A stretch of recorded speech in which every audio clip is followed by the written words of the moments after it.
In 2017, I had the opportunity to go to Cuba twice. This is right after America and Cuba kind of repaired its relationship and opened the borders up for tourism. You were allowed to go either for a couple different reasons, whether it be a people for people exchange, or if you were traveling for work, or if you were a member of the media. It was very regulated, quote unquote, as to the reasons why you could go to Cuba. You couldn't just go to Cuba to go to Cuba.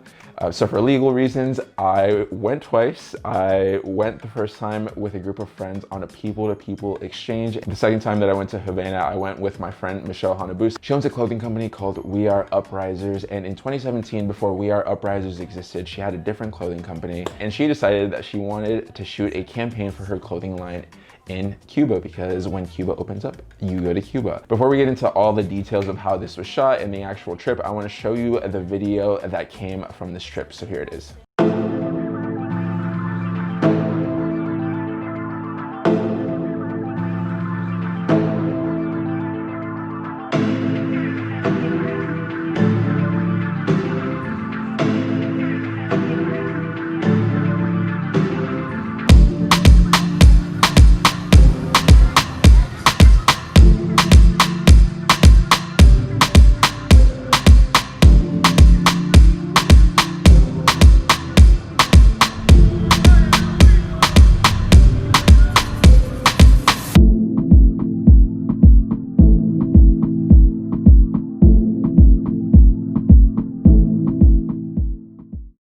Obviously, the majority of us are not traveling right now due to COVID restrictions. Honestly, I'm not even sure if Americans are allowed to go into Cuba anymore. Nonetheless, if you ever find yourself in Cuba or want to go to Cuba in the future, here are some things that I learned on my work trip. So the first thing that I researched when I was traveling to Cuba as a content creator was the legality of bringing in different camera equipment. So the first thing that I researched were the different drone laws that Cuba had. And just to let you know, it is very, very, very illegal to bring in a drone to Cuba. I love flying my drone. I have owned a drone since 2016. It is something that I thoroughly enjoy. However, prior to going to Cuba, I did a lot of research, mainly on YouTube, and I found this video of this videographer who was bringing in a drone into Cuba, and he was actually arrested and spent quite a bit of time in jail just for bringing in the drone. He didn't even fly it. And I also read that if I was traveling to Cuba, it would most likely be confiscated at customs once I got to the airport. So the first thing that I scratched off my list was my drone, unfortunately. The second thing that I really wanted to bring, but also wasn't sure about the legality of, was my camera stabilizer. So camera stabilizers and gimbals can seem a little bit futuristic, a little bit out of the ordinary, especially for a country that has been so closed off to the rest of the world for a long time. So I wasn't really sure if that was something I should be bringing. The video campaign obviously was something that I really wanted to do my best on, and it was a really unique opportunity for me to be in a foreign country and film a video campaign. So my stabilizer was something that I really wanted to bring on set with me. However, I was really nervous of it being confiscated or just kind of causing some trouble at customs. So I decided to also leave my camera stabilizer at home. So for this video campaign, what I decided to bring was my camera, which at the time was the Sony a7R Mark I. I brought two lenses, which was the Canon 24-70 f2.8, and I also brought the nifty 50 Canon 15mm f1.8. Mi profesor ahora de la Universidad de Nueva York fue el viejo. Bro, bro.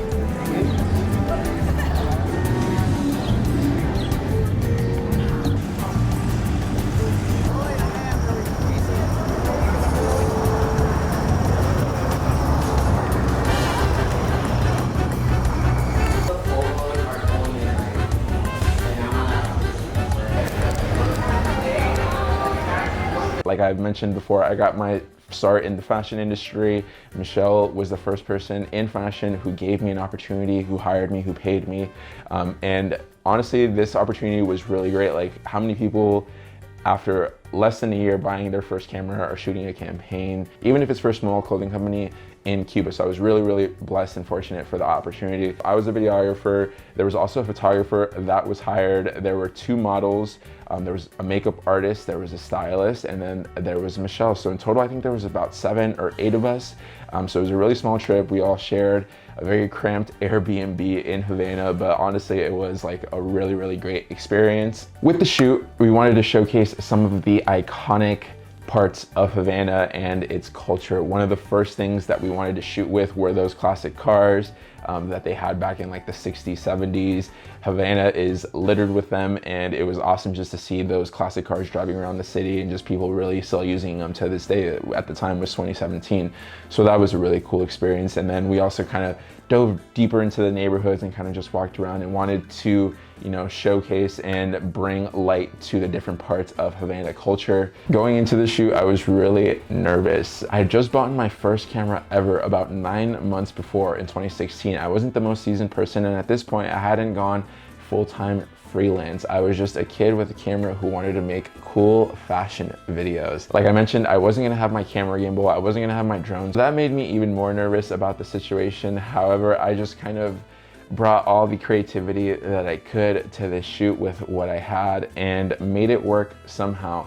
One thing that I did in order to make my shots as stable as possible was I had my camera strap on the camera and I used my neck as an anchor point in order to get some stable shots. And I feel like it came out pretty great. The whole thing was shot on a Sony a7R Mark I, $100 photo diox adapter, and 2 Canon lenses. So my manual focus skills dramatically improved after this shoot, but it was one of the best and most fun experiences that I've had. And being able to travel through my work is something that I've been really, really fortunate to do since 2017. Aside from going to Cuba for work, I have been able to go to cities like Miami, Nashville, Milan, Paris, Saudi Arabia, Japan. It's been honestly a whirlwind, and I think one of the best things about being a freelance content creator is that you're not restricted to any one place. You can literally do your job at any point in the world just because you have a camera at your disposal and a computer. If you ever get the chance to travel to Cuba whenever COVID is over, and if Americans are allowed to travel into Cuba, please do so. It is one of the best places that you can go to, and a really, really great and rich culture that you can learn a lot from. With that being said, thank you so much for watching. I really appreciate the support. Hope you're staying safe out there. Thanks so much. I might just hit it through. That's on my element. I like dark skins, love a melanin, pump pushing in the tone when I'm stepping in.